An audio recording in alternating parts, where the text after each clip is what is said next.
ihdina fiman hadaita wa usdina Ọlọ́run a dúpẹ́ o. ilal haqqi nahdahu fi sawa'i tariqati Allahu akbar. wa kullu shughlana kulli shughli wa amana wa bugiyatana kulli amni wa mugiyati. أعوذ بالله من الشيطان الرجيم. بسم الله الرحمن الرحيم.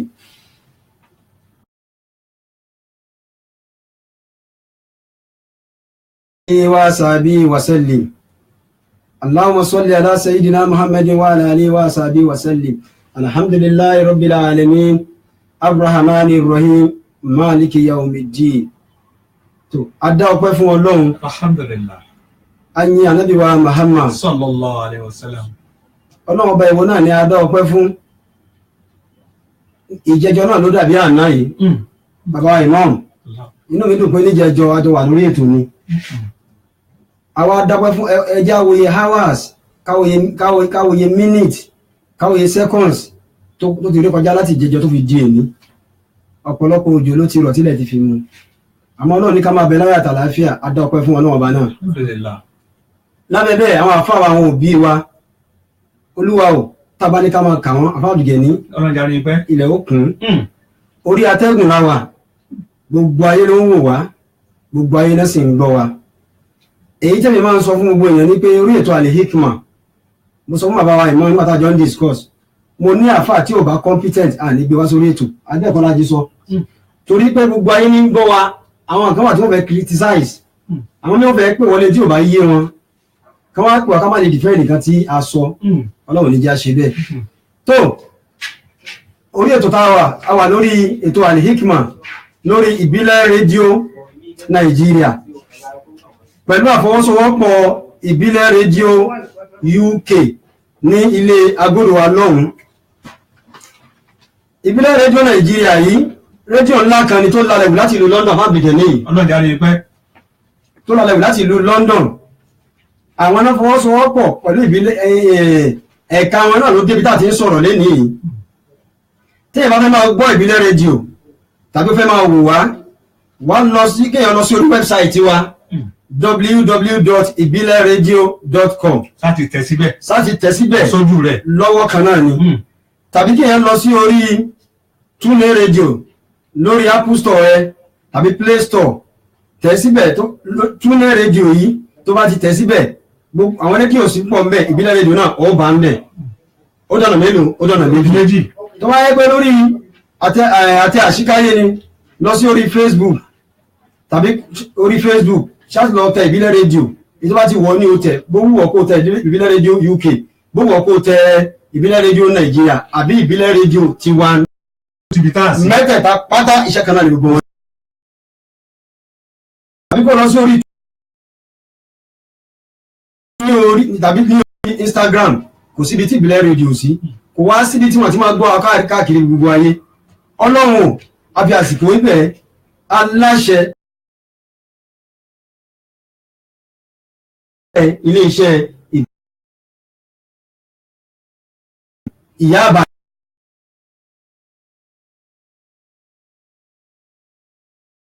Ìbàdàn another one in wùwá Ọlọ́run látara ìyá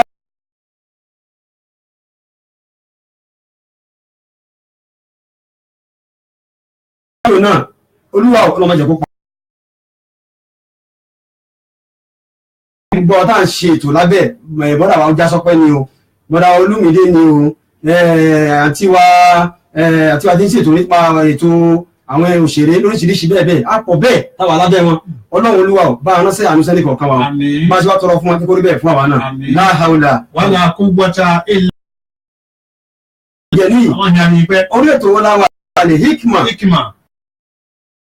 ní lọ́gbọ́n tí ń kọ́ni lóye èmi dẹ̀ máa ń sọ fún wa wípé ọba fẹ́ mọ̀ gan nípa ètò yìí tàbí ní United Kingdom 35 +4459353799 tàbí +447424728743 ìyẹn ní ti ìbílẹ̀ rédíò United Kingdom.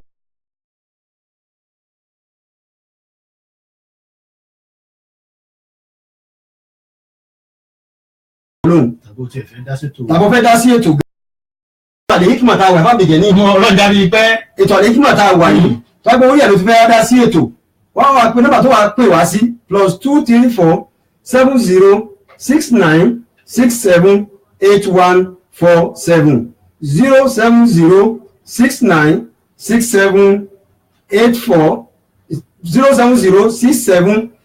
07069678471 kó pọ̀ wá sórí ètò náà mo tó bá bèèrè nípa Al-Hikmat tó bá fẹ́ gbọ́n sí ìbéèrè rẹ̀ inshallah kí wọ́n bá fi nọ́mbà náà ránṣẹ́ sí ojú ìwòran wa 07069678147 fún wa pèjẹ ní ọlọ́jà bíi pẹ́. kọ́ ní sọ̀dìrí.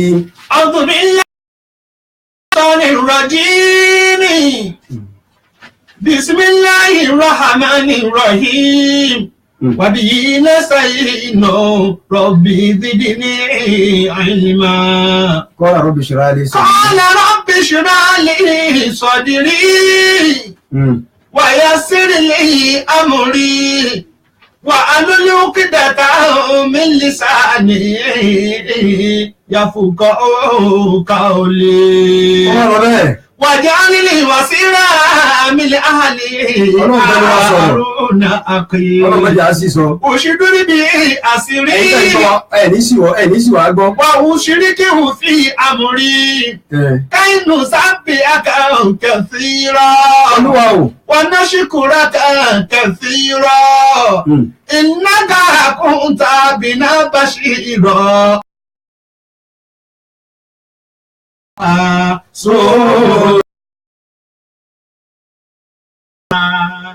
alhamdulillah alhamdulillah a ti wọlé a ti sọ fọ́nà nǹkan kó ṣàmọ̀nà wa ìyá àbàdàn tán bá wà lórí ètò nílùú London mọ́nà bí i àbàdàn bá ń ṣètò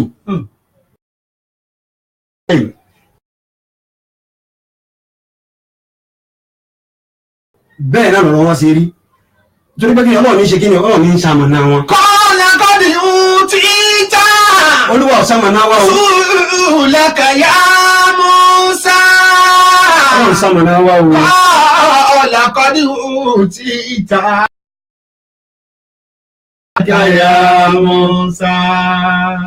Orúkọ èmi tí mo ń bá yín sọ̀rọ̀ níjọ́ mẹ́jọ lórí ètò Al-Hikmat orúkọ tèmi kò yí padà o bọ́n ṣe ń pè mí láwọn náà ń pè mí lónìí. bẹ́ẹ̀ sì pè mí mò ń jẹ́. èmi lọ́mọ yín dáadáa àbúrò yín olólùfẹ́ yín Alfa Abdulaziz Ishaq Abiola Idiaku 1 ọmọ bíbí wọn nílùú Òṣogbo. kí ètò Al-Hikmat kó máa tẹ̀síwájú a ní àlejò lẹ́nu wọ́n yẹn sì ṣe àlejò àjọṣe ètò ní ìjẹjọ ni tọ́wọ́ ó túmọ̀ sí pé lẹ́yìn àgbàdo bàbá wa dáadáa ni. Ìbílẹ̀ rédíò Ọlọ́run ti ní ó tàn ká àfàbìjẹ ní bá a ṣe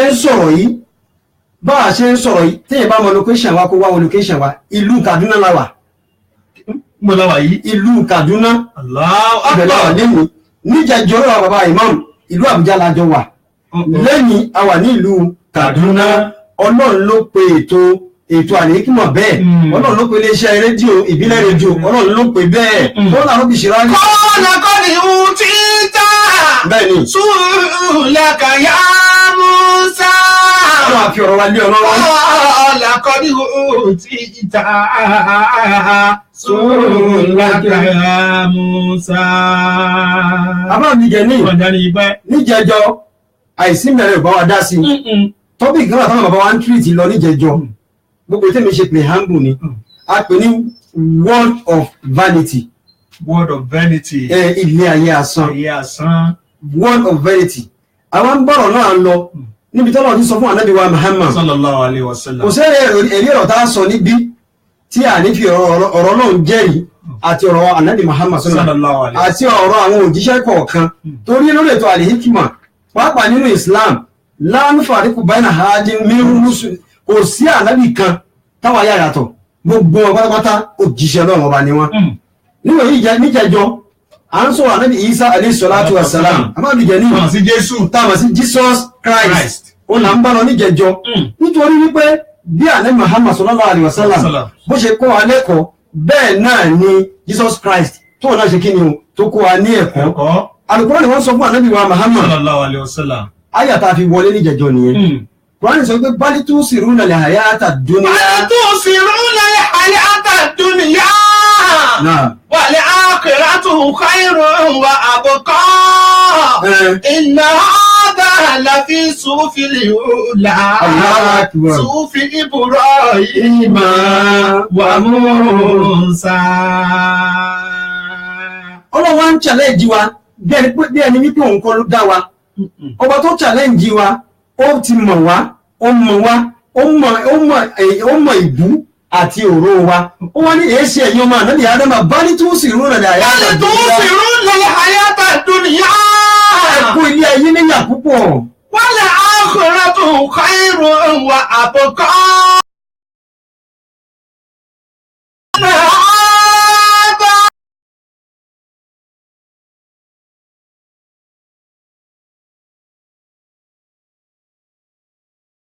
Musa.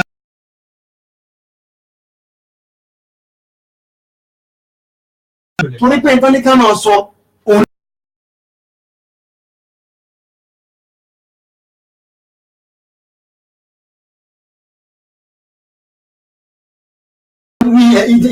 Àbí ọ̀rọ̀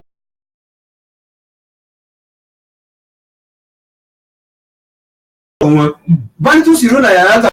bal tusiruna al-hayata ad-dunya wal akhiratu khayrun wa abqa inna hadha lafi suhufil ula suhufi Ibrahima wa Musa.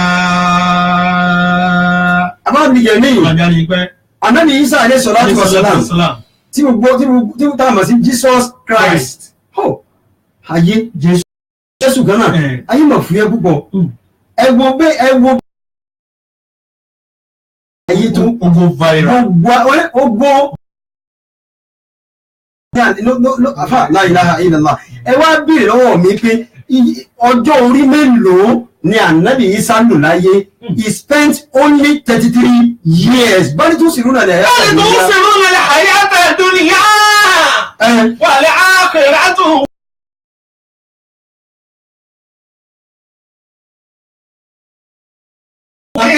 suhufil ula suhufi Ibrahima.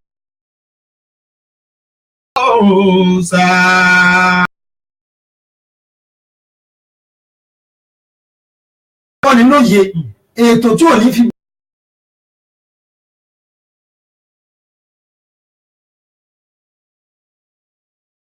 Àwa sì ni àwọn tá à ń sọ̀rọ̀ àwa náà perfect.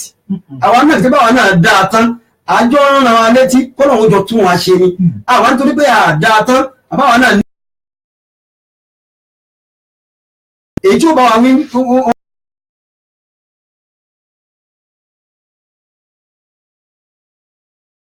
Ọlọ́gbọ̀n ẹ̀kọ́ tó kọ́ wa wọ́n fúnra rẹ̀.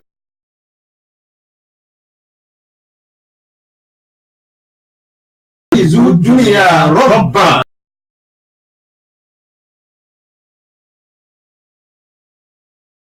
Yóò mú láyà rẹ̀. Ẹ bá gbọ́ kan. Wọ́n ní tó bá mú ilé ayé ní Ọlọ́run ọba yín tẹ́ ẹ gbé síwájú ju Ọlọ́run.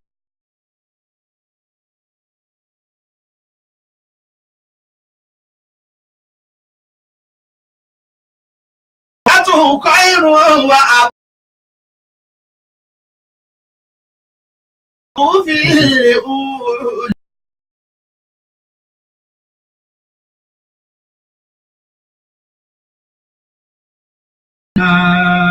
Thank God.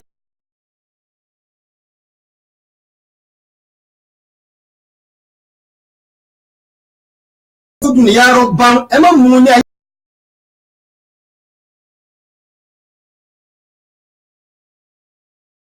Wọ́n torí ayé gbàgbé Ọlọ́run wọ́n ní pàtàkì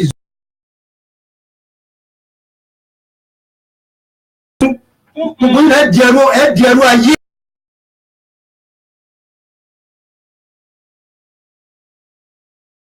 Dunya li aishi.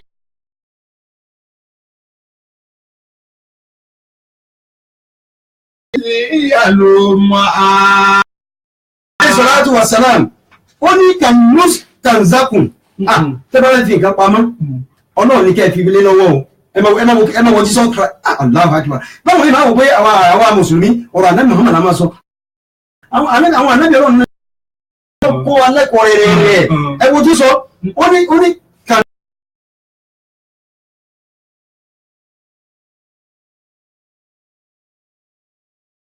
Ẹ fi pamọ́. Inda man la yudi'u sí ọ̀dọ̀ ẹni tí ò ní ra nǹkan yín láre, Tí ò ní jàmbá ẹni tí ò ní jàmbá yín, kò ní waste ẹ̀ fún yín, yóò bá yín mójútó, ó wà ń bẹ̀ o sí ń bẹ̀ o, yóò bá mójútó nǹkan náà. Wọ́n wá níta ni ẹni náà, ó Allah, olóòlò. Ọmọ ìyá ọmọdé dunya li aishi yasiru. Ọlọ́run adúpẹ́ o. Wa sawfa la amri an qalili yalumuha. Lórí ètò Al-Hikma, ẹni viewers and listeners wa, topic tá à ń treat word of vanity. Ayé asán. Ta ni tó wà tó mú rí, tó bá tẹ̀ wá mú ta ló mú lọ rí. Kò sí olúwa ìláyé bó ti wù kó lè pẹ́ tó láyé, ó padà wá lé ó padà wá láwọ́ lẹ̀ yí pé aláfáǹsùrúni. Aláfáǹsùrúni qad kharajtu bila shay'in. Olúwa o. Aláfáǹsùrúni qad kharajtu bila shay'in.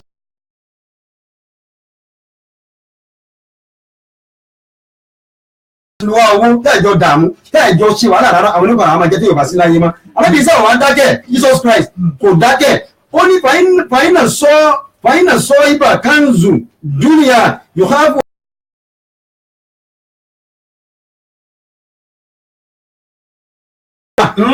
Mo fẹ́ wá ó wà Ọlọ́run ni o, ó gbogbo yóò tó fẹ́ wá láyé Ọlọ́run ni o fi sọ. Ìgbẹ́kẹ̀lé èèyàn asán ló yẹ.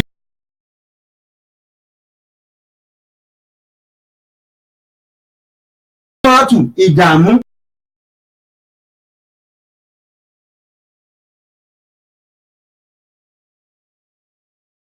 Tí a sáró Bẹ́ẹ̀ni.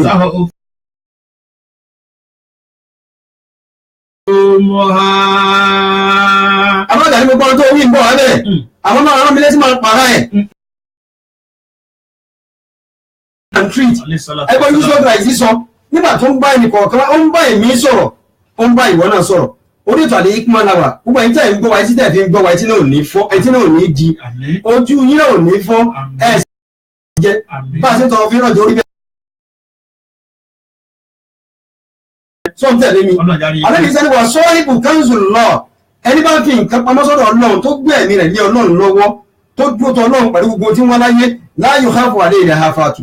Kò sí bẹ̀rù fún kò sí bẹ̀rù, kò sí ìfòyà, kò sí wàhálà fún torí bó o bá wà ń bẹ̀ Ọlọ́run sọ, bó o wà ń bẹ̀ Ọlọ́run sọ, bó o bá wà Ọlọ́run fún ọ, bó o wà yóò fi lé ọ lọ́wọ́ nírọ̀rùn torí pé kí o ti ti Ọlọ́run ọba síwájú. Ọmọ ìyá àmúdù dúníyà. Ọmọ ìyá àmúdù dúníyà li aishi yasaru. Fasawfa la amri.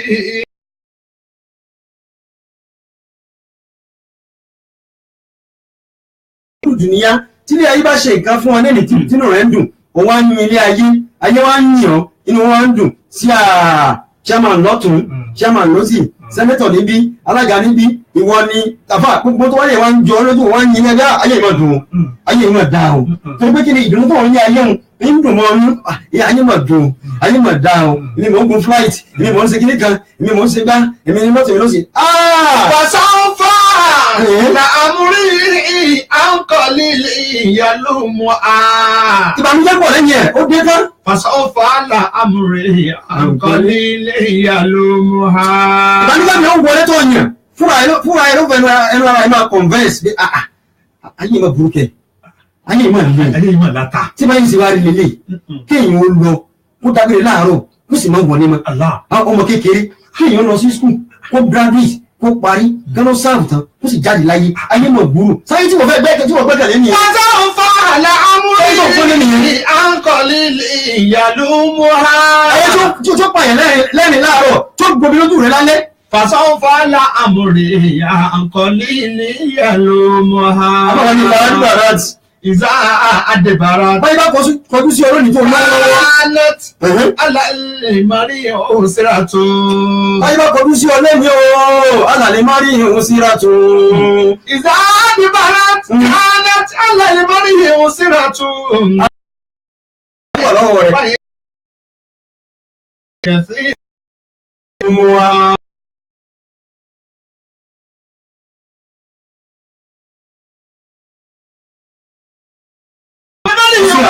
ìbànújẹ́ ló wà pọ̀ káàkiri. wọ́n bá ṣe primary school. parí secondary kí tí wọ́n ṣe máa kí wọ́n ṣe degree mi kí máa parí degree wàhálà náà nìyẹn sí o wàhálà náà nítorí ayé yìí náà nàfà nígbà tí mo ti wá wọn gba visa ní Cairo kí tí wọ́n lọ sí Amẹ́ríkà kí tí wọ́n gba visa London nígbà mo ti wá nípa ìwé ní London kí tí wọ́n kọ́ mọ̀ mi lọ sí kiri kan wàhálà gbogbo ẹ̀ láti àfà torí pé kò tí ì tẹ̀ lọ́wọ́ àmàdàm wọ́n tún wá tẹ̀ lọ́wọ́ tó ń gbọ́. Ẹ̀yin akíba láti kẹfì rú mú mú ha. Ó ṣe ní tọ́lù wàhálà rẹ̀ ṣe pọ̀ tó bẹ́ẹ̀ ìbànújẹ́ rẹ̀ ó ṣe pọ̀ tó ta ló ní àbá àwọn tí wọ́n wà ní ọlá wọ́n máa ń sá fáwọn èèyàn ni wọ́n lè pa fóònù wa fún ẹ pa fóònù ẹni ìsìn lára ń dùn. Sí chief ń sùn náà wọ́n fẹ́ẹ́ fi wàhálà bá yé wọn jẹ́ appointment nítorí kí ni nítorí ayé tó wà lọ́wọ́ wọn. Ẹ̀yin akíba láti kẹfì rárá o. Láti kẹfì rárá o mú ha. Torí àsìkò bàbá wa níwọ̀nyí ìjẹjọ́ agbọ́rọ̀ káàmọ́ tó ń pèlè ayé mo sì fẹ́.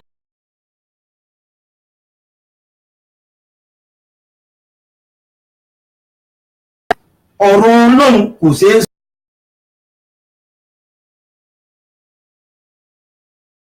lẹ́kọ̀ọ́ mo ló jáde pẹ̀lú ọ̀rẹ́ rẹ̀ kan wọ́n ní búrẹ́dì mẹ́ta lọ́wọ́ ó jẹ̀ kan ọ̀rẹ́ ẹ̀ jẹ̀ kan ọ̀rẹ́ wa jí kan jẹ lẹ́yìn ẹ̀ nígbà tó lóun fẹ́ lọ mú mi.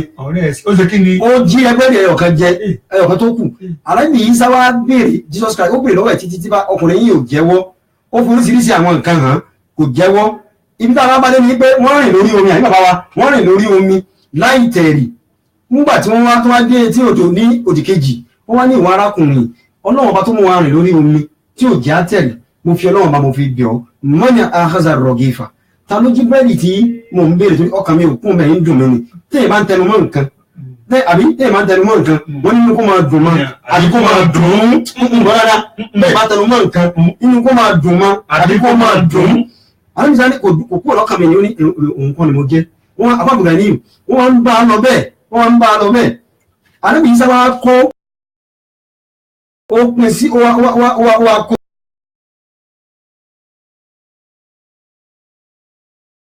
wájú ọ̀nà mẹ́sàn-án.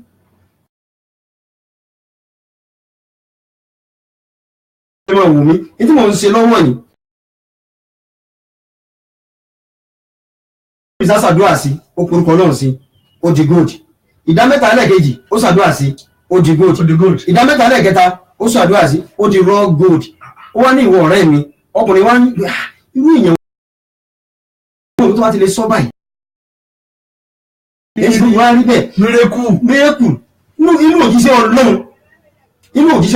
tó ṣe àwọn ṣẹ́ ìyanu tó hàn púpọ̀ jù lẹ́yìn àníbà Muhammad sallallahu alaihi wasallam Ànábì Ìsá tó jẹ́ kan pẹ̀lú ọjọ́ orí kékeré náà ẹ̀wọ̀n orúkọ tó Ànábì Ìsá filẹ̀ ayé kó Ànábì Ìsá wà orúkọ ló filẹ̀ kí ni bàbá yẹn filẹ̀ fàyè ó wá ní ìdá mẹ́ta àkọ́kọ́.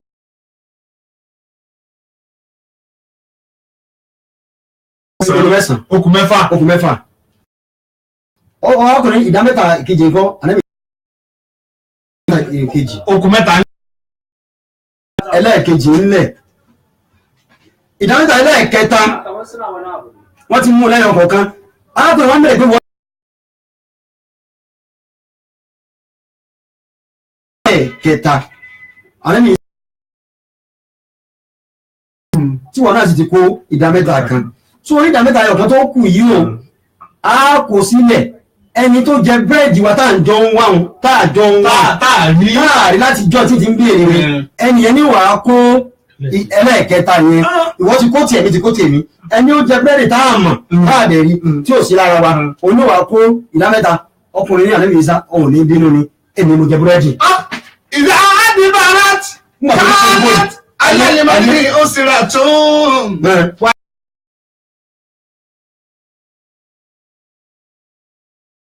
abọ́dùgà ní ìmọ̀ ètò wọn là ń ṣe àlèyíkùmá gbogbo ayé ní gbogbo ayé ló ń gbọ́ wa ètò yìí àwọn àní rush a sì ní sọ̀kan tí ò yí ayé táyò ní gbọ́ yé wàláhì làzìm bó ṣe bẹ́ẹ̀ bàbá wa lè dáadáa wàláhì làzìm.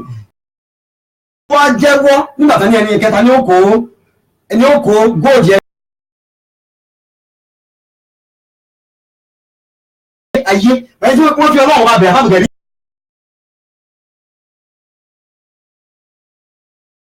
bí ọ̀ torí ọlọ́run àdìṣẹ́ ìyanu tọ́lọ́run ṣe.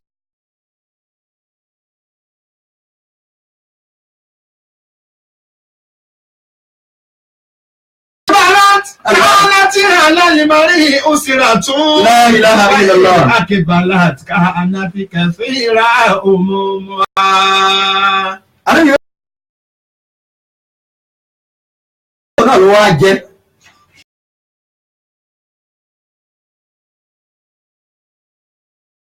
Nígbà tó wá jẹ́ tán, bó ti wá rí.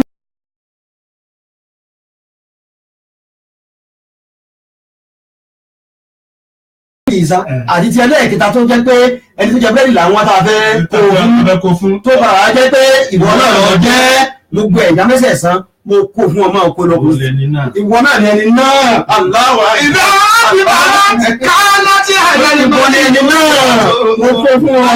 Akíbalát kẹfì kẹfì. Ó wá jẹ́wọ́ nígbà tó wá jẹ́wọ́ tán Allahu Akbar àbá ẹjẹ ń dádúró kò sí táwọn ẹ ṣe sí àwọn ọgbẹ́ni àzàfáàbì gẹ̀ níyì èyí táwọn abẹ náà ni pé gbogbo àwọn tí ń gbọ́ wa kó náà jẹ́ kó máa rí àǹfààní dáadáa lára wa ó sì máa sàmànà wọn àwọn náà táwọn sọ perfect kó sàmànà àwa náà.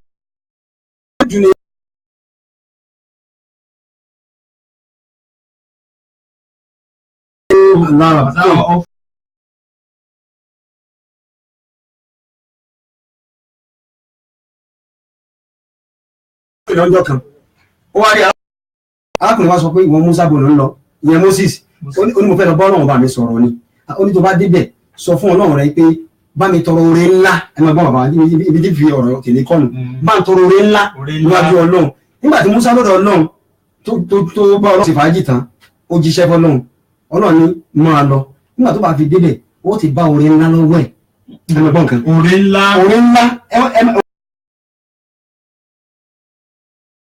ilé arákùnrin náà ó bá wọn tí wọ́n ń sunkún ni ó ní ẹ̀dákun mo bẹ̀rẹ̀ àfáà kìíní mo kọjá mi lẹ́ẹ̀kan mo bẹ̀rẹ̀ wọ́n sọ wọ́n rán mi ní iṣẹ́ kan wọ́n fẹ́ jẹ́ iṣẹ́ yẹn fún wọn wọ́n tálẹ̀ bẹ̀rẹ̀ nígbà wọn lẹ́lẹ́ rí wọn last ẹnu sẹ́yìn kùrẹ́ sàárẹ̀ wọn là ń gbẹ́ lọ́wọ́ yẹn ó ti kú. oore ńlá Allah. nígbà táwọn ìmúṣọ́ fi padà wá ó ti kú ànámùsọ wa ṣọ́ọ̀bù Ọlọ́run ọ̀rọ̀ rẹ̀ ti wá jẹ́ kàyéfì báyìí ọ̀rọ̀ rẹ̀ ti wá yà yẹn lẹ́nu kí yẹn bẹ̀rẹ̀ oore ńlá kí n tó délé rẹ̀ ó ti pa Ọlọ́run ní oore ńlá ló bèèrè àlìkíámà ní oore ńlá wà ẹ̀gbọ́n kan Ọlọ́run ní àlìkíámà ọ̀run àbí ìjọba ọ̀run wọ́n ti bẹ̀rẹ̀ oore ńlá wà torí tá a bá ní ká fún lóore ilé ayé kò tí bó ti wù kí oore ilé ayé náà tóbi tó níwájú ìní Ọlọ́run oore kékeré ni. ìdá àdìbàrát ká láti alálìmọ́rí òsìrà tún. Wáyé Akíbalát ká anáfi kẹfì ra òmùmọ́.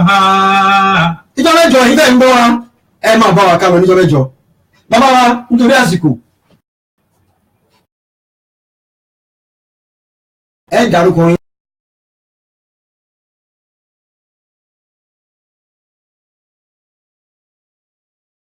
Assalamu alaikum wa rahmatullahi.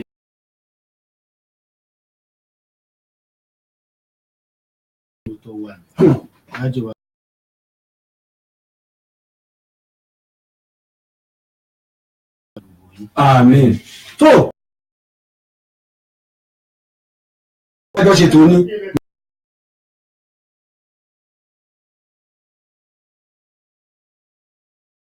a tún wá wọn débí lẹ́yìn bẹ́ẹ̀ ni.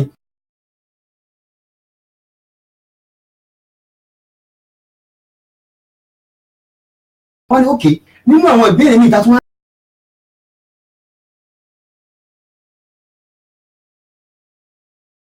contribute sí ìgbésí ayé àwọn.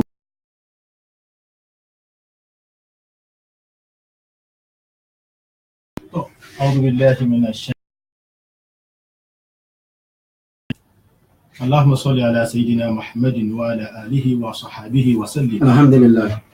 Akí Ọlọ́run ọba tí ó tó kí bí a kí ó ti kíra ẹ̀ bí a sì kí ó kíra ẹ̀. Nígbà tọ́lọ́wọ́ kẹrẹ inú Al-Qur'an ní tabaraka alladhi biyadihil mulku wa huwa ala kulli shay'in qadir. Allahu akbar. Bí ẹ bá mọ èmi Ọlọ́run mo mara mi títóbi èmi Ọlọ́run tí mo gbọ̀ngbọ́n. Ó wá yẹ Ọlọ́run ọba lágbára lórí ẹ̀.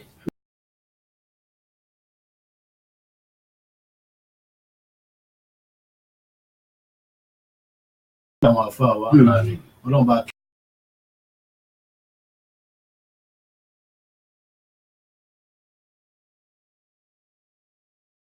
ṣe darí sí iléeṣẹ́ Ọlọ́run bá ṣe wọ́n pẹ̀lẹ́pẹ̀lẹ́ wọ́n látúbí ànábì lọ́dọ̀ ọ̀rọ̀ la hawla wala quwwata illa billahi al-azim. Question tí wọ́n bí mí yìí jẹjọ pé tí àwọn ọ̀dọ́ ṣe ń rí lásìkò yìí ó pọ̀ púpọ̀ kí wá ṣe nǹkan míì ló fà á tó fi rí bẹ́ẹ̀ ju ayé tí àwọn náà ń wá lọ. Mo sọ fún wa níjẹjọ pé ànábì Ìsá tí àwọn Kristẹni ń pè ní Jésù tí a bá tẹ̀lé ọ̀rọ̀ tí ó sọ lọ́wọ́ tánàbì Muhammad sọ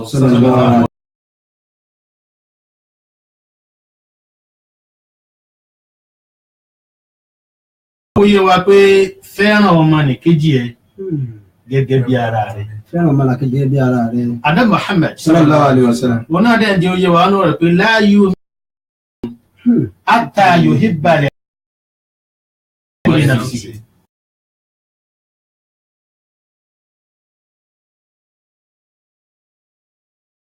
Àfìgbà tó ẹ pé ní dáadáa tó ń fẹ́ fún ọmọ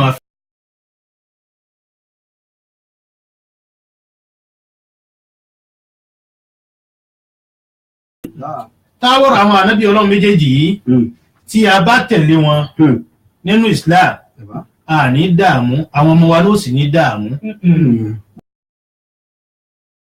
Àṣì ayé wà àṣì orílẹ̀-èdè ya àwọn tá a yàn lórí la sì yàn. Àwọn olórí la sì yàn. Àṣàyé wa torí àwọn yẹn ayé ni wọ́n fẹ́ wọn fẹ́ Ọlọ́run. Ayé ni wọ́n fẹ́. Wọ́n fẹ́ Ọlọ́run. Tí èèyàn bá tẹ̀lé tọlọ́run tó fẹ́ Ọlọ́run tí ó sì jẹ́ adarí yóò tẹ̀lé ọ̀rọ̀ ànábì wa Muhammad sallallahu alaihi wasallam. Sọ́lọ́ ni kullukum ra'i ànábì Muhammad sọ sallallahu alaihi bẹ́ẹ̀ wasallam. kullukum ra'i wa kullukum mas'ulun an ra'iyatihi. Ó ní gbogbo yín adáná jẹ níyìn o a sì bí léèrè bá a sí àwọn rántẹ́ ìdàjẹ́ báwo lè ṣe dà wọ́n jẹ̀ sí. Ṣùgbọ́n àwọn olórí wa tí a bá ti dáàyè ayé yìí wọ́n ti gbàgbé pé ní a fi àwọn sọ nǹkan kan ni Ọlọ́run bí a léèrè ẹ̀tọ́ wọn. Ọmọ tó graduate tí ò ríṣẹ́ ṣe kílẹ̀ òun náà sì níyàwó òun náà tó níyàwó tó bímọ kílẹ̀ fẹ́ kó máa ṣe tó bá ro ayé ẹ̀ pin ní ń fa ọ̀nà táwọn ọmọ rìn ẹlòmíà rìn kírọ́ọ̀sì kó àbí ó bá lè já sí ikú yábẹ̀ sí. Wọ́n gba dẹ́sàtì kọjá. Wọ́n gba dẹ́sàtì kọjá. Omi àkú sójú ọ̀nà lẹ́yìn wàhálà òbí. Àmọ́ lọ ṣerú Libya. Àmọ́ lọ ṣerú Libya. Iṣẹ́ àwọn adarí wa ni. Ànábì Muhammad sallallahu alaihi wasallam. Nígbà tí ó ṣàlàyé ayé fún wa la ilaha illallah Muhammadu Rasulullah sallallahu alaihi wasallam. ó ní lálẹ́ dúnìyà ahumu ala Allahi azza wa jalla. ajagunfọ́tà Min hazihi sha'ilati. Tábí bí fi ayé wé ó rí ewúrẹ́ kan tí ń rìn lọ ewúrẹ́ wọn amúkún kò dáa bí ẹ bá fún èèyàn nílé gbà bí ẹgbẹ́ ẹran yìí jẹ. Ànábì wa sọ ju ewúrẹ́ amúkún tí ń lọ lọ. Afá ń gbọ́rọ̀ rẹ̀. Walau kanati dunya ta'dilu inda Allahi janaha ba'udatin. Kafiran minha.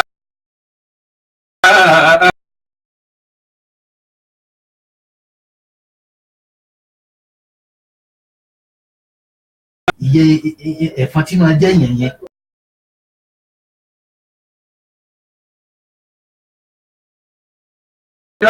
àwọn tí ò mọ Ọlọ́run lórí èkó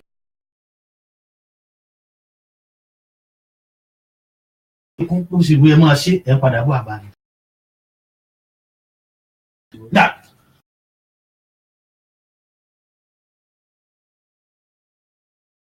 olórí wa tí wá kó mọ́ra yìí o tí wọ́n kó máa tẹ́ fífi ajé àwọn kéékèèké ẹ wò dààmú tó bá gbogbo ayé lórí pé àwọn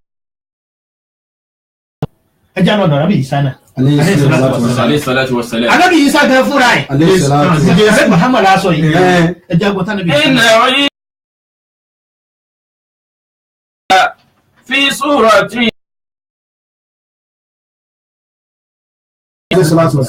nígbà tán lọ́n fi fọ́tò ayé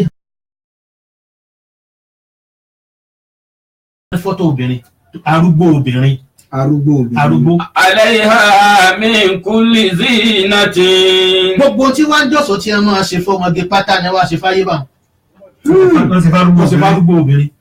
faqala laha Isa. ìyàwó ìyá Ìbàdàn tó dá ilé ilẹ̀ ẹ̀ ní ìyàwó rẹ̀. àmín. ọ̀làgbà nábì iwájú ọ̀rọ̀ ẹ̀yin lẹ́yìn ṣe léyìí o lọ́dọ̀ níbi fi ya pé àdáàlú alàlẹ̀ khayri kàfàìlì. ẹni tó bá ń pè é sí dáadáa báyìí à á déédéé rẹ̀ san tá a bá san fẹ́rẹ̀ tí ń ṣe là á san fẹ́rẹ̀ tó darí ẹ̀ kò ṣe. tí kò sì ní dìkan tí lọ́wọ́. kò sì ní dìkan lọ́wọ́. faqala laha Isa. ayé náà wọ́n ń kó jọ bí wọ́n ṣe kó jọ lójú ànábì Ìsá ń jọ sí wọn tí wọ́n kó góòdì jọ wọn wọ́n wá fílẹ̀ fóònù nìkan bẹ́ẹ̀ lómi ṣe ń kó jọ náà nìyẹn ẹjẹ́ àwọn tọ́rọ ayé wàá já sí lọ́dọ̀ ànábì Ìsá. alayhi salatu wassalam. faqala laha Isa kam tazawwajti. ànábì Ìsá wá bi ayé léèrè pé ìwọ obìnrin arúgbó tó fáìn tó báyìí ọkùnrin mélòó tí tó tiẹ̀ ti lògbó láyé rí náà lọ́ọ̀sọ́ yìí. walati la uhsihim. ayé wá ń bẹ ànábì Ìsá lò ó ní mi ilé káyé wọn mo lù ọ́ tí wọ́n pọ̀. táàpẹ̀ àwọn akọrin kiri àwa inú wọn máa dùn ayọ̀ àṣà ìdí ló ní ibi ẹ bá ṣayé dé ayé àmọ́ pàṣẹ o ayé ò ní fàájì gẹ́lẹ́lẹ́ kájọ ṣe o.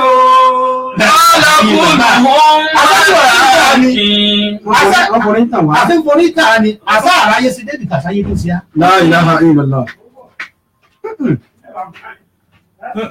ó lóun lè káyé àwọn tó ń ti ṣe láyé. àfọ ẹlẹ́kọ̀ọ́ kan ó ní mọ́lámìyà kì í fi ìbúratan ayámihi kanal ama haula lahu minal huda. malam yakfihi iburatan ayamihi. ìrírí ayé náà kó mọ tẹ́ kanal ama haula bihi minal huda. kanal ama haula bihi minal huda. ayé wá dé ànábì Ìsá náà. Wala kulluhum mata anki. ànábì Ìsá sọ fún mi dúró ṣé àwọn tó wá lọ fẹ́ tó ọlọ́ọ̀mọ yín wọ̀nyí ṣé wọ́n kú mọ́ olórí náà ní àbígbò olóṣì náà tó ti dàgbà tó báyìí. tó ti dàgbà tó báyìí tó wá fi lógbó àwọn tó ọlọ́ọ̀mọ yín wọn tí ó gbọ́ àwọn ọkọ rẹ̀ ń kú bí. wọ́n tara rẹ̀ sọdá. sọ̀nù. Aw kulluhum talaqaki. àbọ̀ nǹkan wọn náà ń kọ́ ọ lẹ̀ ní bó ló jẹ́. Qalat bal kulluhum qataltu. ayé wa sọ fún ànábì Ìsá ó ní gbogbo àwọn tí mo fẹ́ tí onímọ̀ yé wọn ó ní gbogbo wọn mo pa wọn ni. kò wá tán nígbà apàwọ̀ náà nígbà apè mí àti gbogbo tá a kójọ láyé tá à ń pè láyé yìí àti èsì tiwa àti ní tá a bá fi ṣe náà ní ẹni jáyé.